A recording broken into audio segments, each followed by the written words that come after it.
blistering summer of 1876, a lone woman steps off a dusty train in the heart of the unforgiving West, clutching a crumpled letter that promised her a new life.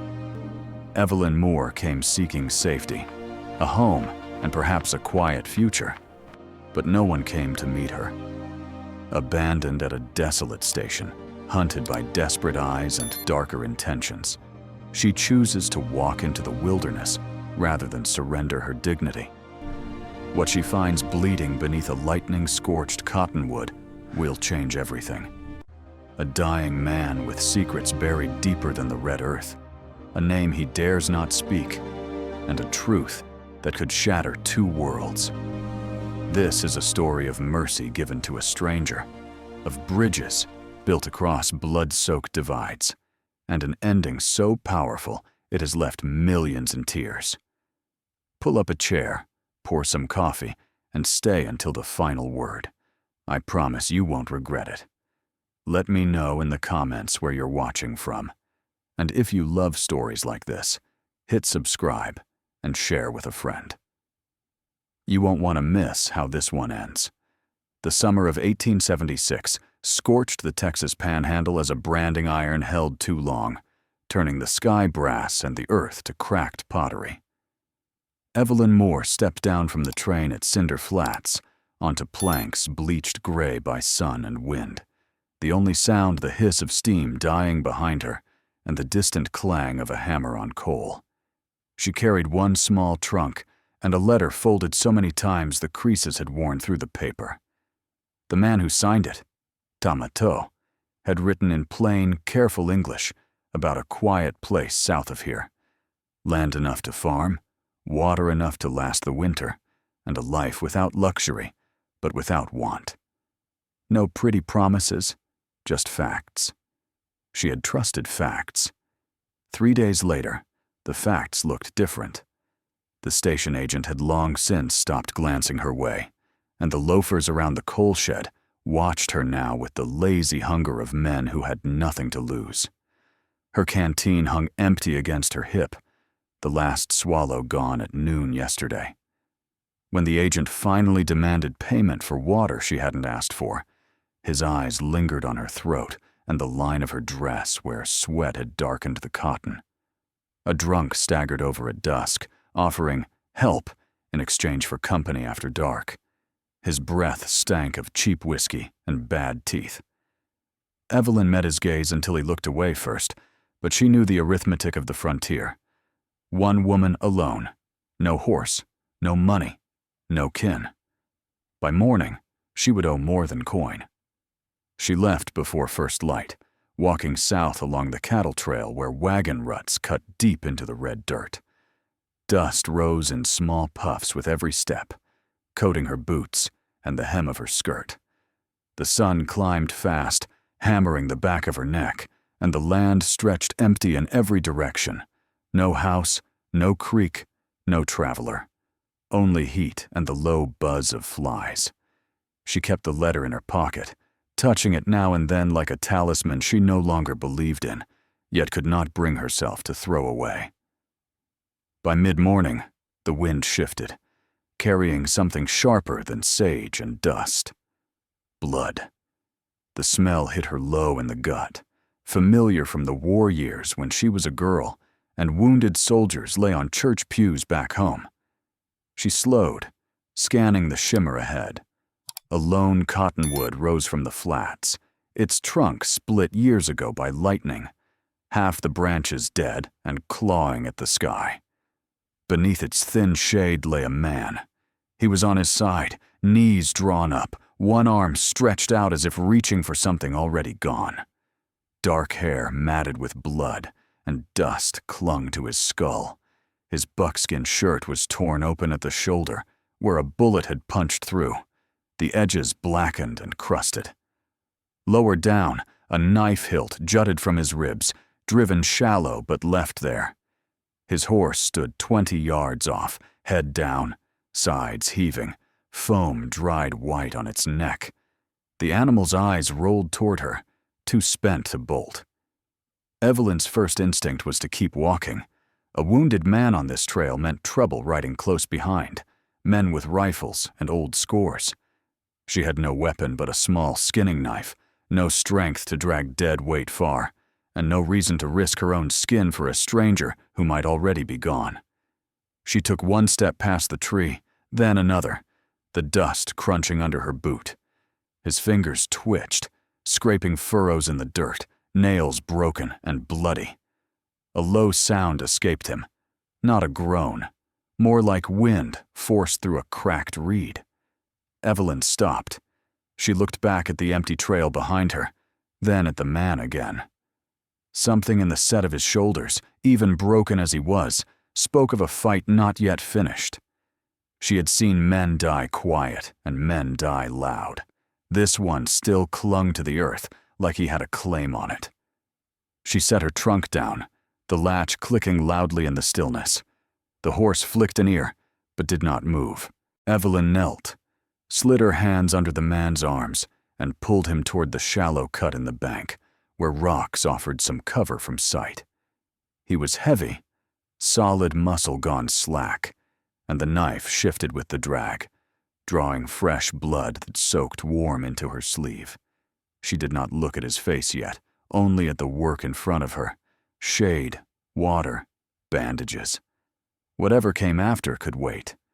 When she finally eased him against the bank and wiped dust from his cheek with her thumb, she saw the high cheekbones, the straight black hair, the skin burned dark by years of sun. His lips moved, shaping a word she could not catch. Then his eyes opened, black, fever bright, and fixed on her with no recognition, only the raw will to stay alive a little longer. Evelyn drew a slow breath, tasting iron and sage, and began tearing strips from her petticoat. The frontier had taught her one hard truth. Sometimes the only choice left was whether to walk away or to stand in the fire. She had walked far enough. The sun had climbed high enough to bake the rocks when Evelyn finally got the bleeding under control. She pressed the folded cloth hard against the bullet hole in his shoulder, tying it off with strips from her skirt, while the knife wound lower down seeped more slowly now that the blade was out. His skin burned fever-hot, breath rattling shallow, and she knew the herbs alone might not be enough. She dragged the horse closer, unsaddled it for shade, and built a small fire deep in the rocks, where smoke would scatter before rising high. By afternoon, the fever spiked hard, sweat pouring off him in sheets, turning dust to mud on his face and neck. He muttered in a tongue she didn't know, guttural rolling sounds that rose and fell like distant thunder over the Llano. Evelyn kept watch on the trail, rifle across her knees, every creak of leather or shift of wind making her grip tighten. The horse stayed alert, too, ears flicking north, and she knew riders would come sooner or later. She boiled water in her tin cup, mixed more yarrow paste, and packed the wounds fresh, ignoring the ache in her own back from hauling his dead weight. Night fell sharp and cold, stars crowding close overhead. She fed the fire just enough to keep the chill off his bones, sitting with the rifle ready and her trunk as a barrier against the open flats. He thrashed once, grabbing her wrist in a grip surprisingly strong, eyes wide and unseeing as he called a name she couldn't catch. She spoke low, steady, prying his fingers loose, and he sank back into restless sleep. Coyotes yipped far out and closer. Hoofbeats echoed faintly on the hard pan, 3 riders moving slowly, searching. Evelyn smothered the fire with dirt, pulled him deeper behind boulders, and crouched low, heart pounding against her ribs. The men stopped at the cottonwood, one dismounting to poke at the blood-soaked ground with his boot. Dragged himself off, a voice growled. Can't be far, another spat. Bounty's good either way, dead or breathing. They fanned out, boots scraping gravel, and Evelyn eased the rifle hammer back, finger steady on the trigger, though sweat stung her eyes. One rider came closest, pausing mere yards away, scanning the rocks with narrowed eyes. She held her breath, barrel trained on his chest, ready to fire and damn the consequences. But he turned, muttering about thirst and wasted time, and they mounted up, riding south, the same trail she had followed. Only when their dust settled did she exhale, shaking now that the threat had passed. Thomas stirred at dawn, eyes cracking open, black and fever-bright, fixing on her face. "Thomas," he rasped, the name thick with accent, offering the only safe truth he could. She nodded, pouring a trickle of water between his cracked lips. "Rest easy, Thomas. They're gone, for now." He closed his eyes again, but his hand found hers briefly, a silent acknowledgement that bound them tighter than words. Later that morning, a lone rider returned, reining in at the tree and walking straight to the rocks like he already knew the hiding spot. Evelyn raised the rifle, but he stopped short, hands visible, bearded, dusty coat, a deputy star glinting crooked on his chest. "Ma'am," he called softly, "I ain't drawing, but you're harboring a man plenty want dead." She kept the barrel level. "He's hurt. Needs time." The deputy nodded slowly. "He's Comanche. Calls himself Tah-mah-toh among his own. War record long as this trail. Some say murderer, some say warrior. Bounty doesn't ask which." Evelyn's stomach twisted, the letter in her pocket suddenly burning. "I found a man bleeding. That's all I know." He studied her, then touched his hat. "You don't know the fire you're standing in, miss. He ain't part of your world, and his enemies ride hard." With that, he swung up and rode off, leaving dust and warning behind. Evelyn lowered the rifle, hands trembling, realizing the stranger she had saved carried a name that drew blood across the territory, and she had just chosen his side. The fever held through the day, but his breathing eased a fraction, and when she changed the bandages, his fingers brushed hers again, deliberate this time. Trouble had circled close, tasted the air, and moved on, but it would return. She knew it the way you know thunder follows lightning. The days after the deputy's warning settled into a tense watchfulness, Evelyn's eyes constantly scanning the shimmering horizon, while Thomas regained strength in measured doses, his wounds closing slowly under her careful poultices. He began speaking more freely as the fever faded completely, describing seasons of drought that left rivers as dry scars across the land and fences that cut old trails like knife wounds. Evelyn shared fragments of her own journey, the cramped rooms in St. Louis, the train ticket bought with hope and little else. But she held back the letter's details, sensing the time wasn't right yet. On the third clear morning, Thomas rose without aid, testing his shoulder with a grimace before nodding approval at the healing scab. "You know plants better than most," he said, watching her grind fresh leaves for a new bandage. She shrugged, tying it tight. "Learned from necessity. Doctors cost money folks like me don't have." He took a few unsteady steps then, leaning on a branched crutch she had fashioned, the effort drawing sweat despite the early cool. Conversation deepened as they shared the last of the jerky, Thomas recounting raids on supply lines during the wars and negotiations that saved lives but cost pride. Evelyn listened, cleaning and loading the rifle each dusk, aware that distant riders still shadowed the flats, their dust trails vanishing before closing in. Twice, they spotted scouts on the ridge, silhouettes against the sky, forcing Evelyn to douse the fire early and pull Thomas deeper into shadow. One twilight, with the sun painting the rocks blood red, Thomas spoke of a camp that once thrived where cattle now grazed unchecked, of families scattered by decrees and disease. His tone remained even, but his fist clenched on his knee, betraying the rage banked low. Evelyn poked the dying embers, sparks swirling up. "I've seen maps change overnight back east, too. Lines drawn by men who never walked the ground." He met her eyes then, a flicker of surprise crossing his face at the understanding there. The wind picked up that night, howling from the north, with the promise of rain long overdue. Thomas stood tall for the first time unaided, staring at the gathering clouds. Big one coming. Could flood the whole cut. Evelyn packed swiftly, their scant gear, the rifle slung ready, while distant lightning lit the plains in stark flashes, revealing how isolated they truly were. The storm broke fiercely, and suddenly, rain hammering down in blinding sheets that turned the arroyo to a roaring channel within minutes.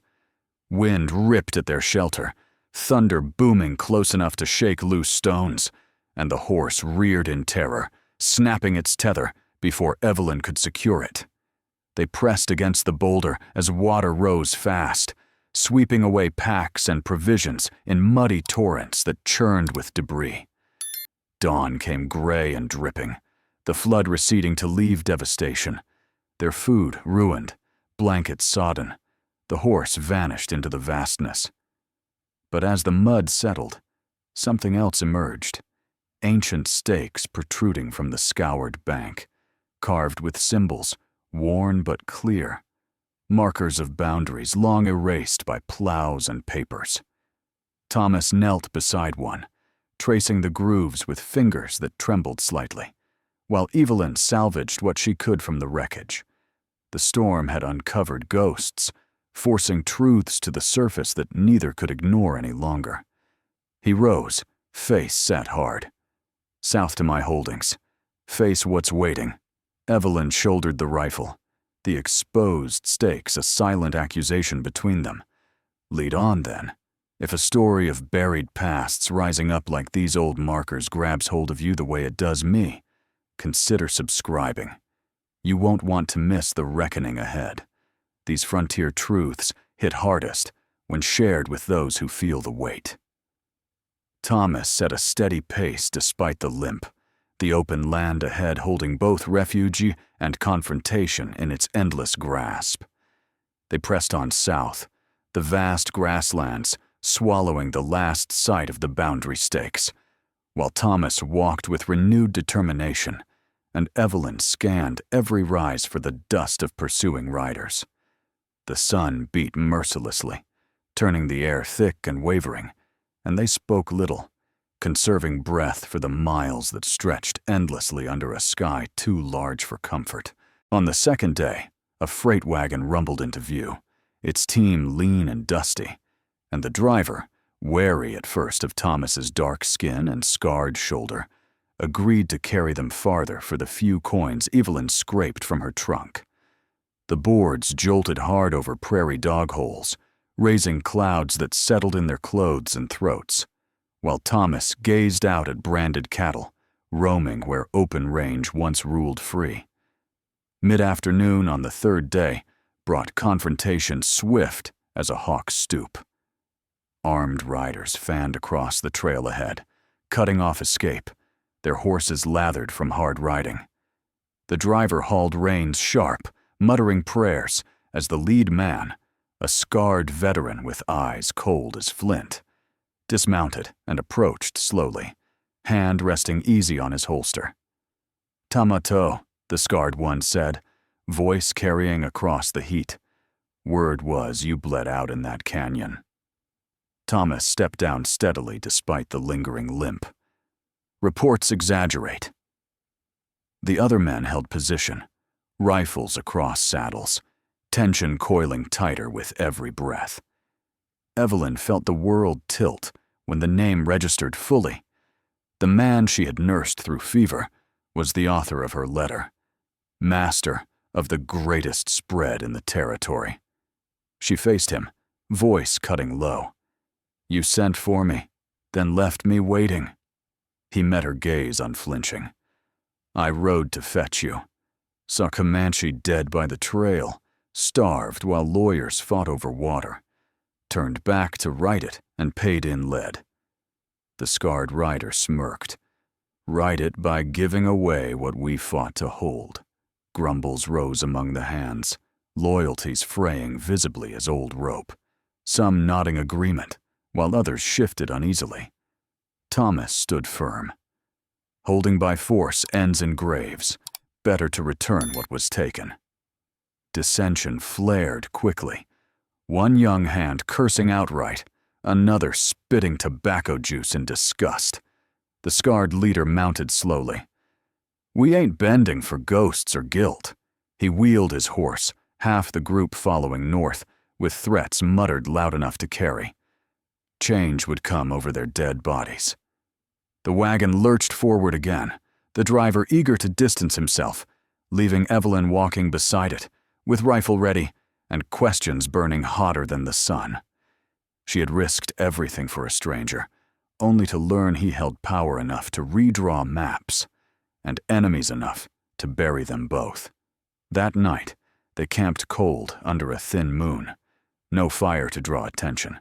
Thomas sharpening his knife methodically, while Evelyn cleaned the rifle, the silence between them heavy with unspoken accusations. Betrayal stung sharply. Trust eroded like a riverbank in flood, and the ranch ahead promised no easy refuge. Morning light revealed the holdings at last. Corrals sprawling wide, herds dotting the horizon, a main house solid against the plains. Hands gathered at the gate, stares hardening at the sight of Tah-mah-toh returned with a white woman, armed and unsmiling. Whispers spread fast as they passed through, curiosity mixing with suspicion, the fractured crew's warnings already taking root. Evelyn dismounted last, boots hitting packed earth that felt suddenly foreign, caught in a web of old wounds and new reckonings, with no clear way free. The scarred man's parting threat hung like storm clouds. Blood would answer blood before the land shifted.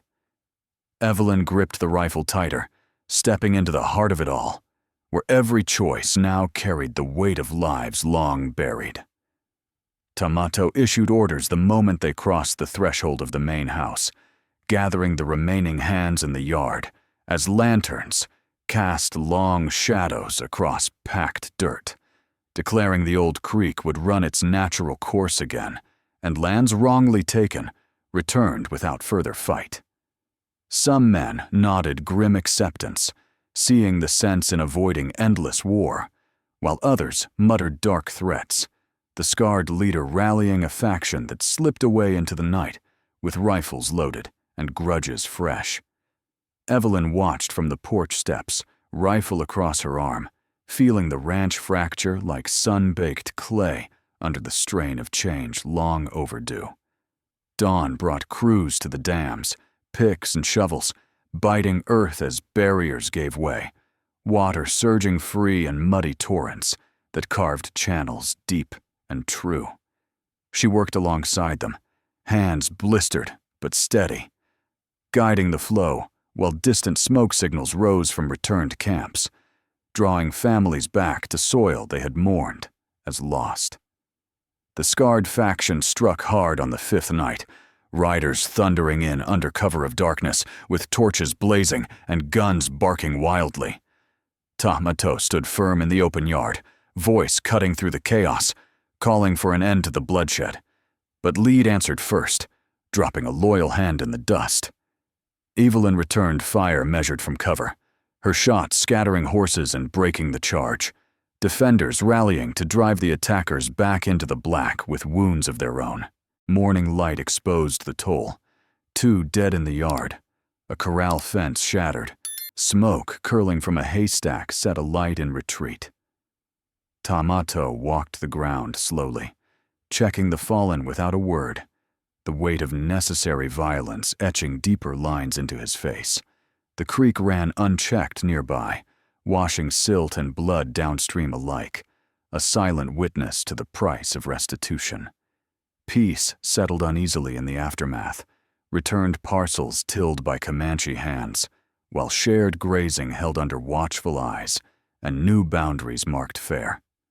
Evelyn claimed no title beyond keeper of the water and healer of its people, her days spent along the banks, ensuring diversions favored none, her presence a steady line between worlds, still raw with memory. Tah-mah-toh approached her one twilight as cottonwoods whispered along the revived flow, halting at the edge until she acknowledged him with a nod. "Water finds its way now," he said low, gaze on the current catching the last light. Evelyn met his eyes evenly. "It does when men step aside. The question is if they stay aside." He accepted the distance, the ongoing penance clear in his stance. Travelers years on told of the vast holding where creeks ran free and fences stood open, guarded not by guns, but by mutual consent, hard won. A white woman walked the water's edge with authority earned in fire, and a Comanche leader paused for permission on land that bore his blood's claim.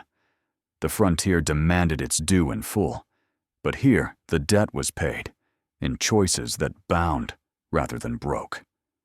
The creek flowed strongly at last, carrying life forward, while old scars faded slowly beneath the endless sky.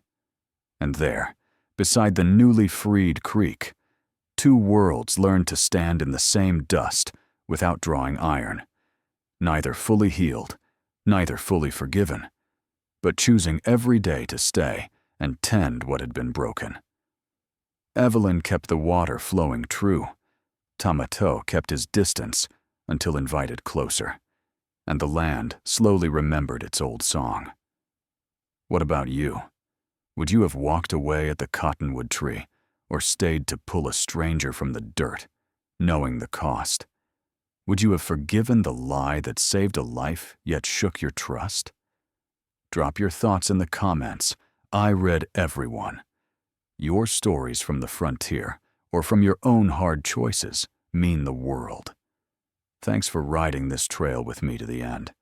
If this one stirred something in you, share it with someone who needs to hear that mercy can change maps.